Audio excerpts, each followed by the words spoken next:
What I find, because of the car companies and talking to an officer Hernandez along the highway over there by Carvana, coming from Keller to Fort Worth, it's a big highway over there. I can't think of it right now. It goes all the way to Denton, I think they call it Denton Highway, but regardless of the name of the highway, this is your most valuable tool when it comes to the electronics on the phone.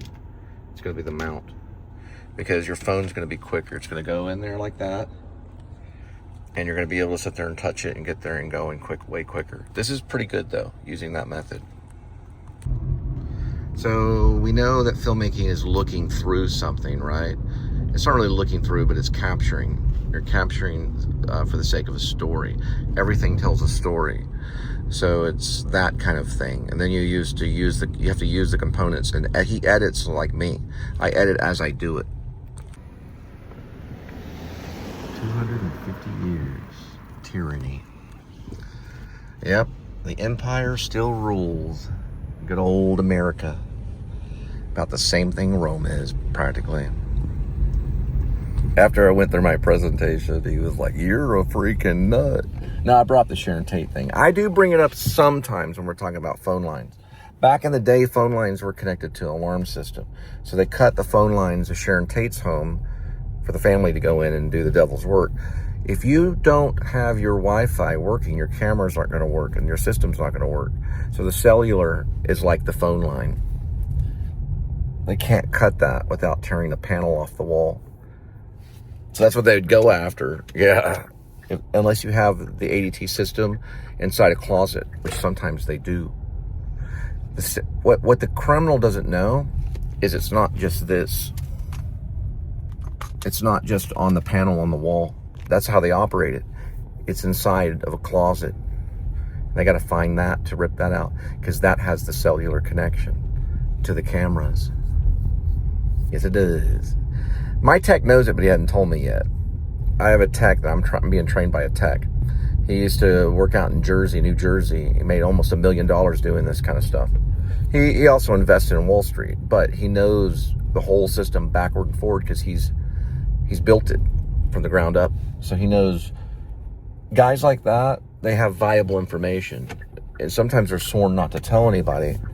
But if they go into the home to get you, they have to disable that cellular, or you can call. And guess what? It also disables your phone, or it can. ADT can overthrow that with split Wi-Fi. If they got a hold of your phone, you couldn't make any calls.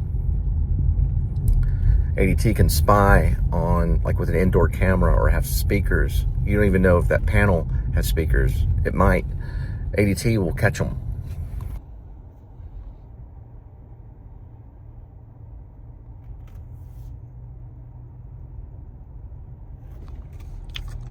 It's emergency management right there.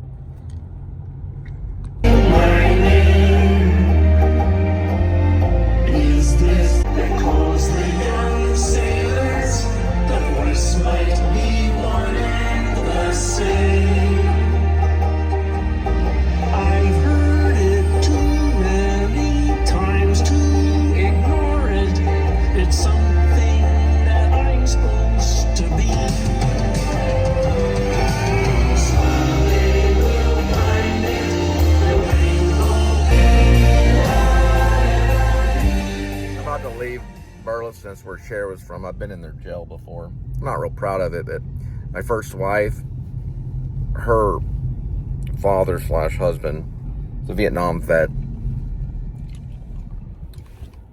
It was during her engagement, and he didn't like the fact that,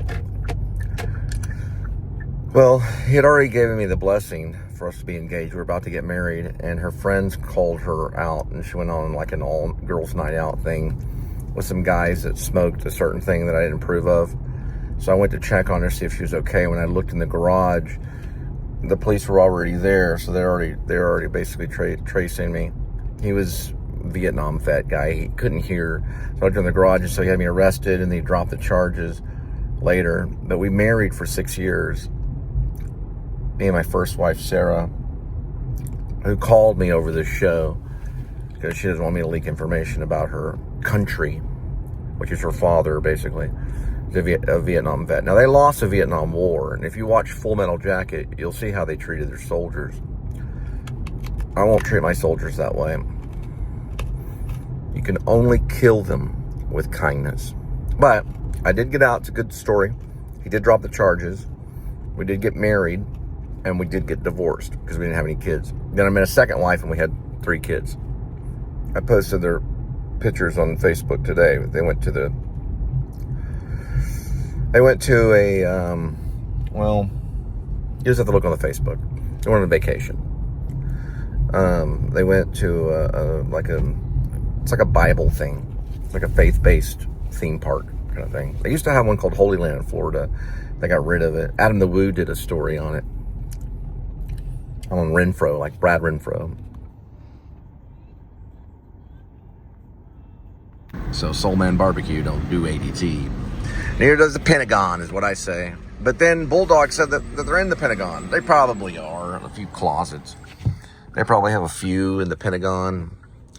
This is where Cher, the singer, is from. Right turn right on yield, no turn on red must yield to U-turn. Okay, so there's a U-turn because they got in a lawsuit over U-turn. Cher lived here. There was nothing. Ask Cher, and there's nothing but like dirt roads. Ask her. She'll say yes. All of Burleson was dirt roads. She'll say it just like that. Yeah, all of Burleson were dirt road because they were. Cher, you know what Cher kind of reminds me of, her attitude? Jennifer Lawrence a little bit.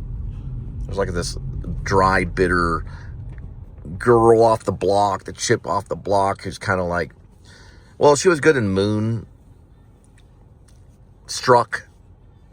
Sorry, I'm taking a lot of drugs. Moonstruck and Nicolas Cage. Yeah. Anyway, let's just see what me and Bob.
Everything's simple. Well, my father used to talk to Claude. That was my grandfather. He raised me too when I was in high school. I moved in with my grandfather. There was a home invasion. My sister was there. I was not because of my ankle. My ankle was broken. So I reached down to just then my ankle when I was talking. You observe yourself as an actor. You can do that. Actors are great if you want to use them to interview people in a confession. They understand. When I was talking about my ankle, I reached down, talk about my ankle. Whenever it comes to crime, they probably talked to Jodie Foster about things when Silence of the Lambs came out and stuff, because she worked with the FBI in that. They can tell when someone's lying, and they'll tell you why. A good movie is True Romance. In actuality, here's the truth: you can never tell when someone's lying. See? Now, here's the thing. For real. Did I really go to school with Bradley Cooper? The answer is, I went to his school. I was cohort 8 in the New School University at the Actor Studio Drama School. My dean, who later became Dean Emeritus, was Dean James Lipton. He's passed away. He's worked with all of them. Even Samuel Jackson, who happens to be in Fort Worth right now, working with Taylor Sheridan, who made Sicario, and probably the movie that you're really watching right now, which is Yellowstone. You should be watching my show. Taylor would probably tell you it's true. Mine's about delusion. Did I go to school with Bradley Cooper? The answer is yes and no.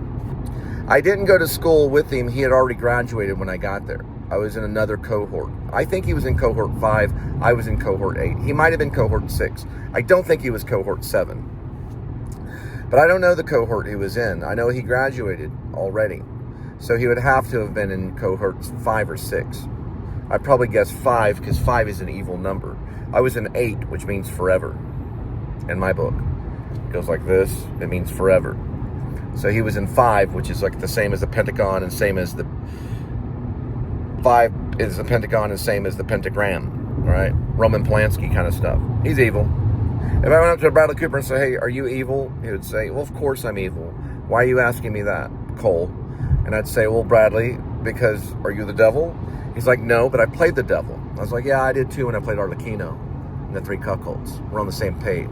I also played the devil when I played Apollyon in Pilgrim's Progress. And I played Christian, which is a saint. All right. And then we had this conversation. Now, did I go to the New School? Put my plug. Did I go to the New School University when Bob Kerry was there? Bob Kerry was in Vietnam. John Kerry is his brother. The answer is yes. Was I there during September 11th of 2001 and suffered the terrorism of the towers falling, World Trade Center? The answer is yes. I did witness that. I was on 38 East 21st Street. I was in apartment 3A3. Or I think I was in 3A3. It was back, when you got out of the elevator, you turn around, you went past the kitchen, you went all the way back to the left. I was in Blake Staples' room because Blake Staples left the department, became a Hollywood stunt actor in Hollywood. He left the New School. A lot of those guys are still in acting. They have different things. Chris was there. He was in the front right. He was getting ready to graduate. He graduated. He wanted to go into Alexander and teach other actors Alexander. He was a pretty cool guy. He yelled at me one time for wearing his leather jacket when I came out naked in the shower and I locked myself out of my dorm room. Now, did I go through that and meet Bob Lavelle? Bob Lavelle's passed away. Was Kemp there at the time? Yeah, but I never met her. Was I one of the students there at the Actor Studio Drama School, inside the Actor Studio with James Lipton and Bravo? Did I see Johnny Depp being interviewed and Ethan Hawke interviewed and Samuel Jackson interviewed and Bruce Willis, who was there the day before 9/11? He arrived, or he was interviewed on September 10th of 2001. Did I go to that school and see all those movie stars? Even Samuel Jackson was there. He was interviewed. He was interviewed. We saw him. We threw a toy at him. It was a Jedi toy, and he signed it. And was Sir Ian McKellen there, and Richard Gere, and was Sissy Spacek there? Was what was that one dude? Ethan Hawke was there. Yes, they saw Johnny Depp too. Was Ben Kingsley there? He was an Academy Award winner. Stalker Channing, I didn't see her. I was studying for theater history. I went to almost all of them, and I got in trouble. I got written up for not seeing her. A lot of people didn't see her. She was a lesbian that was interviewed. And did I see Sissy Spacek and Deborah Winger? Did all that really happen? Was I trained? The answer is yes, I was. Now, let me ask you something. Am I lying? But ultimately, it doesn't matter the school you go to as an actor. That's what I want people to understand the most. You can be in this kind of situation, selling alarm equipment, and went to the best acting school in the world. If you can't be respectful to other people, unfortunately, I have a problem with it.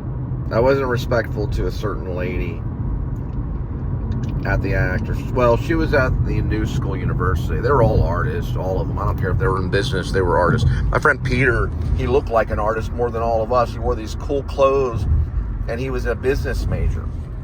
He was from Amsterdam. He lived in, I was in A, David was in B. David was a lighting guy. at the University of, at the New School University.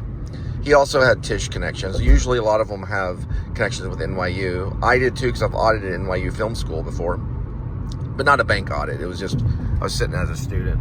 Oh, those unlucky people. Yeah, I was the one that defended Schindler's List. I defended it with other students because a professor was downgrading Schindler's List. It was up for an Oscar. We all liked it. We defended it. We were like, we are defenders of Spielberg and Schindler's List.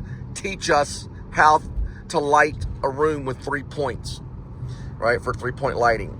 Anyway, yes, my room was probably A at the New School University at the off of 38 East 21st Street. I think I was maybe 3A3, and then David was, I guess, 2 or B2B, and then Amsterdam Guy, which Peter, he was probably 3C3, and Chris was 3D3. I think that might have been correct. Chris went to Chicago.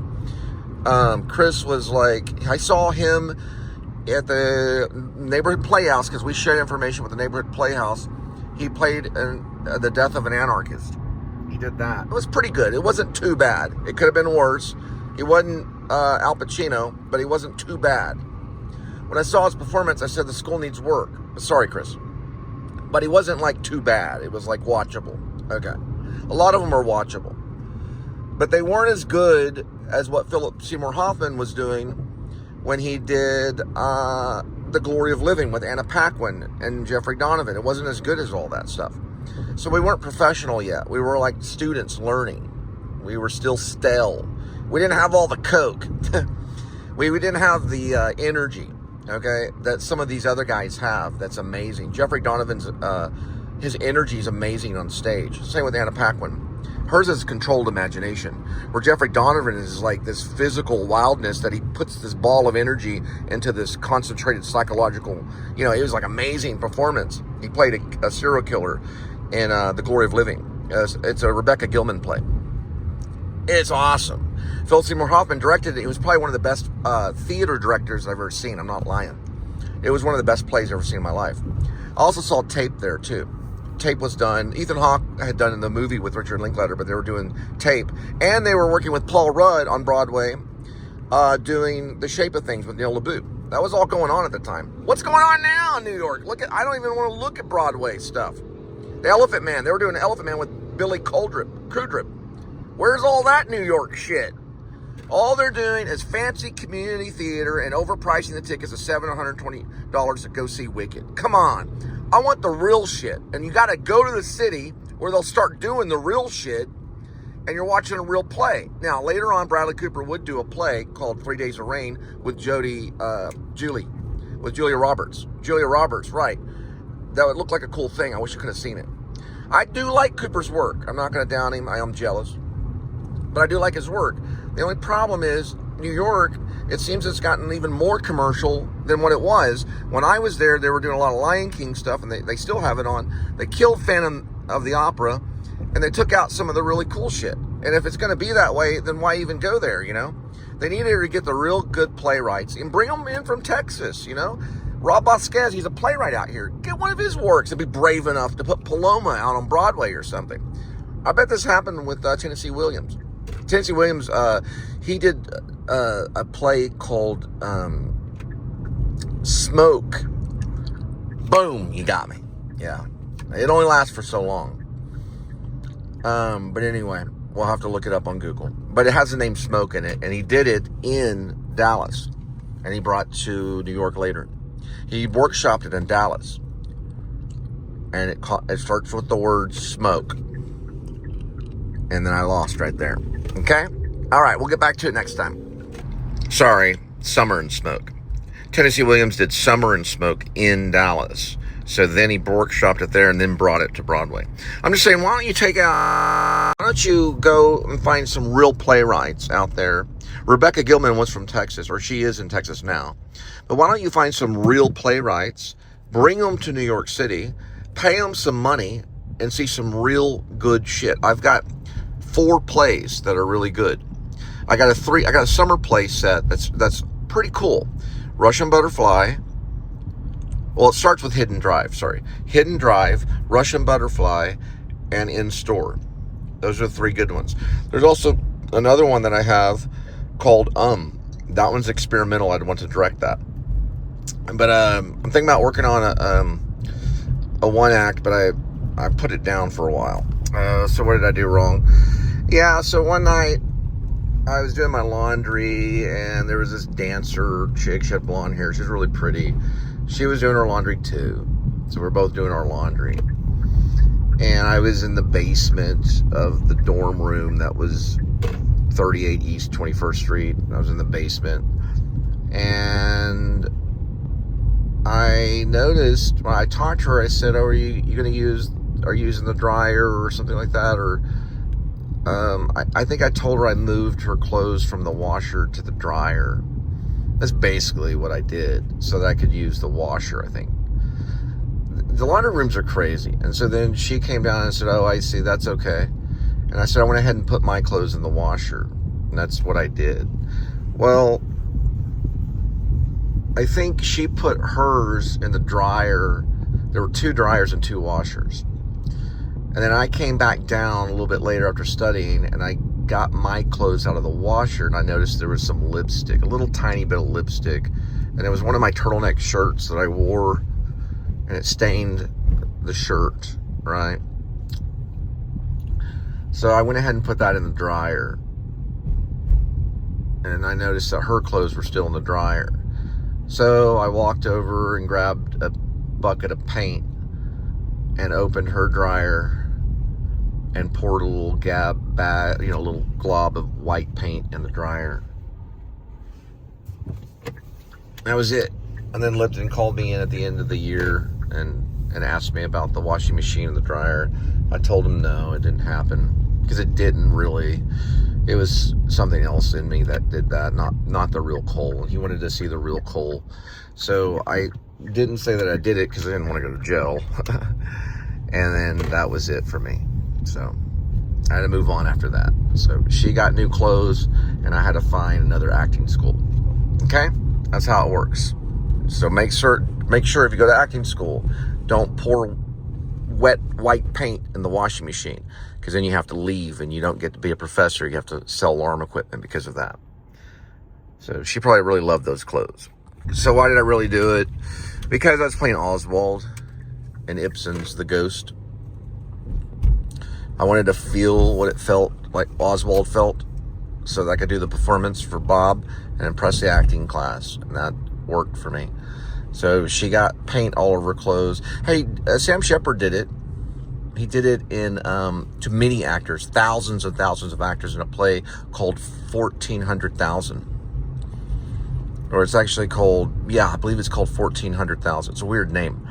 They pour white paint on each other's clothes and all over their bodies and stuff, and dance around. It's a big deal. Yeah, I know. Hey, man, you destroyed my whole dream over white paint. I'm glad that there's white paint on your clothes. I wrote a song about it. It's dedicated to her. I didn't touch her, though. I didn't do anything wrong with her. I just poured the paint in the washing, in the dryer, because she put a little bit of lipstick. I found a little bit of lipstick on my clothes. So I chose an eye for an eye, and I didn't choose mercy. If I would have chose mercy, then I would have succeeded. You can't choose an eye for an eye.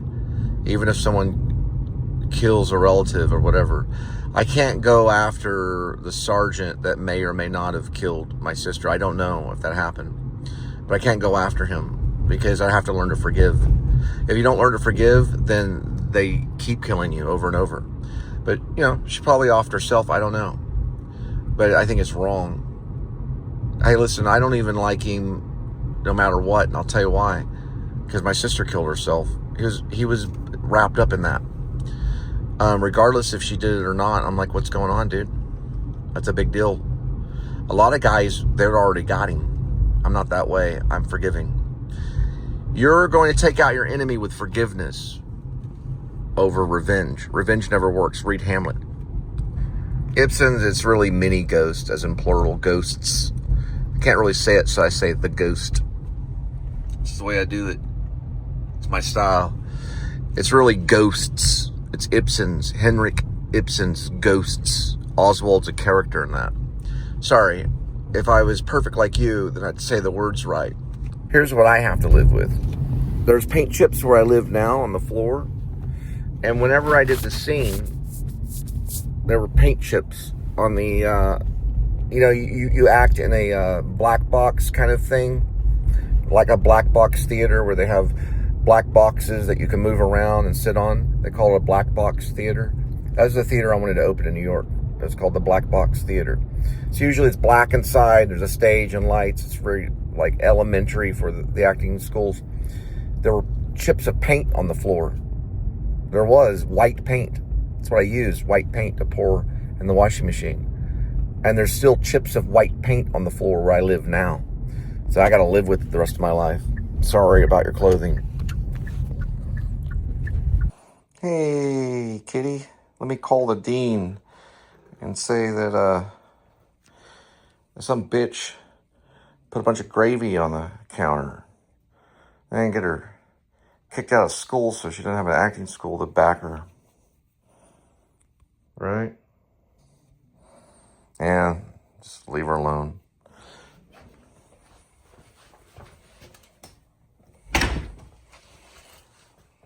Nah, I don't care. Okay. That's what she did the rest of her life, pretty much. Drank it all away. She's very pretty, though. All right, here we go with today's kitty. There is one kitty. 9 lives. Each life has a number. Numbers 1 through 9. Swirl the cat food. And pick a cat food.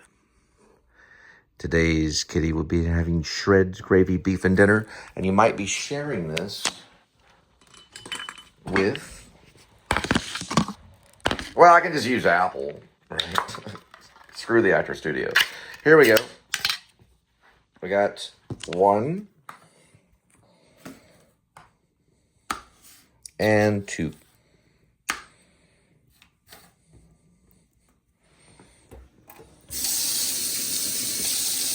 Today's kitty is. What will tomorrow's kitty be? Let's go check on the outdoor kitty. I live in a place with many Mexicans. I do. And I get to watch Hulu TV and Apple TV sometimes if I'm using a certain credit card.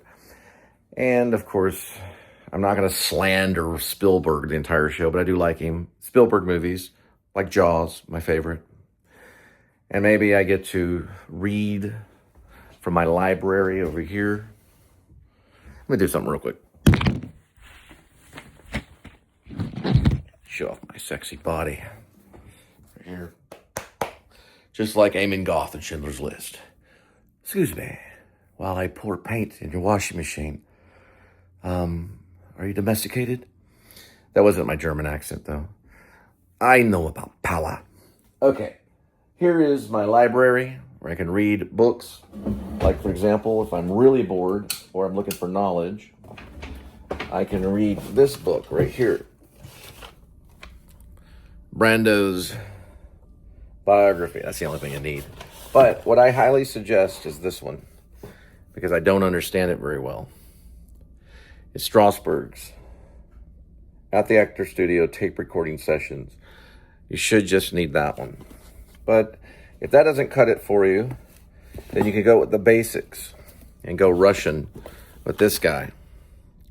Stanislavski's Creating a Role. Nick Nolte's read them all. Building a Character. And An Actor Prepares, which is actually first this one. Then you could switch over to Building a Character and then Creating a Role. I don't know which one is first, but some people do. I'd probably say this is the first one. The Actor Prepares.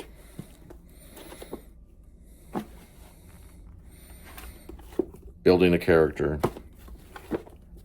And Creating a Role. Which one is first and stuff. I'm going to find out about that information tonight. It's little things. Here's another one that Steven likes in Dallas. I used to belong to a Christian drama group, and Steven's just as good as any of them, dude. He's a good actor. He's a good actor. He's a beautiful wife, and he's done a lot of theater. He did Arthur Miller, a play, Death of a Salesman Scene, when we did a vignette thing out in Dallas. It was very good. This one is what he suggests. It's called Audition by Michael Shurtleff. It breaks it down into steps. Here is the one I cherish. Matthew Broderick might like it too. It's this one. An actor. Oh, okay, I'm sorry. A challenge for the actor. It used to be Respect for Acting. It's Uta Hagen. She was there when I was there. I was finally kicked out of the studio, of the actor studio. Not of the real actor studio, but of the MFA program. Inside the actor studio with Bravo and the New School University, I was kicked out first year. And I lived in a place called the Riverview, right next to a river on Manhattan, New York. It's $40 a night. I would pass by H&B Studios every day before I finally left New York that summer in 2002, almost a year after 9/11, September 1st, 2001. She was teaching and was alive and well at H&B. She's a genius. She's passed away. She wrote Respect for Acting. It says it right here. Respect for Acting. I'm going to show you some stuff that I wrote in this before we end this thing tonight. And then I want to show you something else that I wrote too that still makes sense to me today, but I have to look at my books and find out where I wrote it. I wrote it in a fictional book. This one, I think. Oh, there's something I wrote in this one, which is Steppenwolf. And I want to make sure if Gary Sinise is getting a hold of me, thank you for being nice to me. I know he's getting a hold of people. I think Gary Sinise got a hold of me or someone like him and was saying some cool stuff. Dude, I think that's really cool. There's another thing too that might be good too for playwrights. Truth or False, which is David Mamet. David Mamet's the greatest playwright other than, of course, my favorite, which is a guy that I'm about to point out, who I have a whole shelf to, almost have all his work. Right here is one of them. It's Sam Shepard. I think he can compete with David Mamet. And he was side by side with a guy I mentioned a whole lot, Lanford Wilson. They both did the same work. When he did Cowboy Mouth, they were doing Lanford Wilson. I got a bunch of his stuff too. I got some of his stuff too right here. Oops. A book dropped.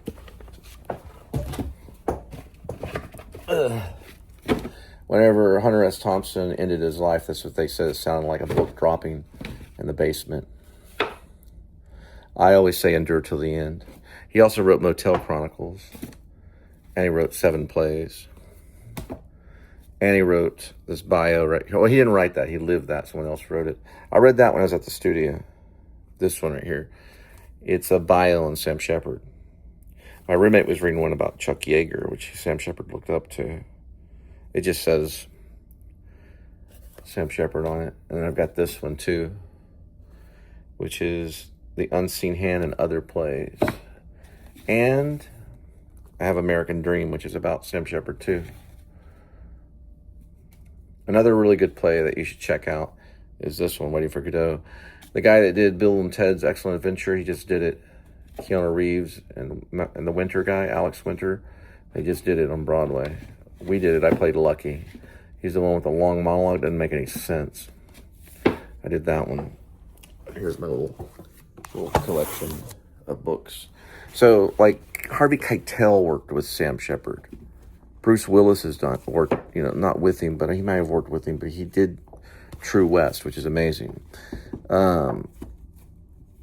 I only got to do True West. We did it where the Modern Art Museum is now. I played Lee. There was an apartment there that World War II vets used. And my friend Rob and I, we did a scene from True West, and we videotaped it. The very opening is all we did. It's when they're trying to write a screenplay together. And Dana Schultz has recorded it for her English class, and we got to do it there. And I got to get the taste of what Sam Shepard was. And it's a great taste to have in an actor's mouth, to have that taste, but it's addictive. And he wrote about alcoholism and surviving alcoholism, which I think Ethan Hawke knows about. Here's another good one right here, with Ethan Hawke did. Sean Penn's on the cover of this one, but Ethan Hawke did it on Broadway. It's called The Late Henry Moss, right here. That's Sean Penn on the cover of it. He did it in San Francisco. He did the play. They made a movie out of it. That's the last thing I'm going to show too. Right here, they made a movie about that play, and then I'm going to cut it after that. Hey, kitty. Nick Nolte talks about Stanislavski in there.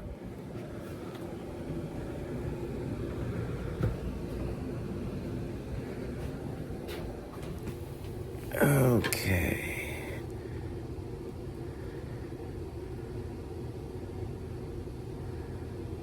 I wonder if I should watch that one.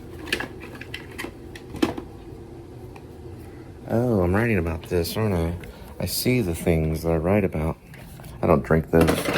I'm a non-alcoholic person.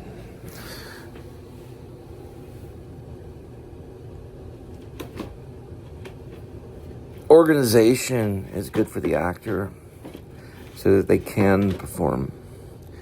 If they don't have the organization and they try to do this, then they better learn to improv.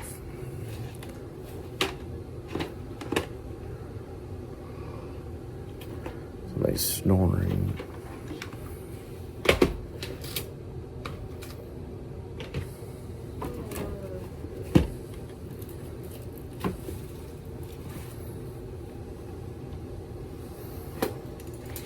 Disorganization is something you have to reorganize.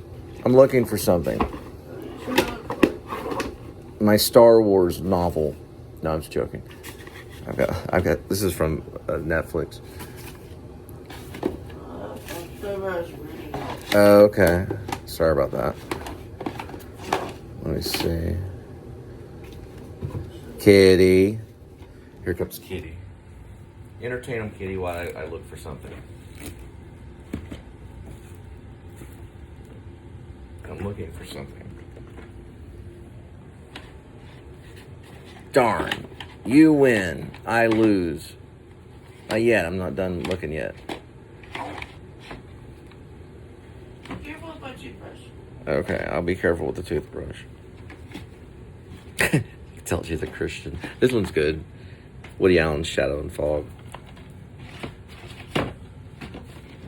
If a Christian's looking for a toothbrush, nah, she's not a Jew. But she acts like one. This one's good too.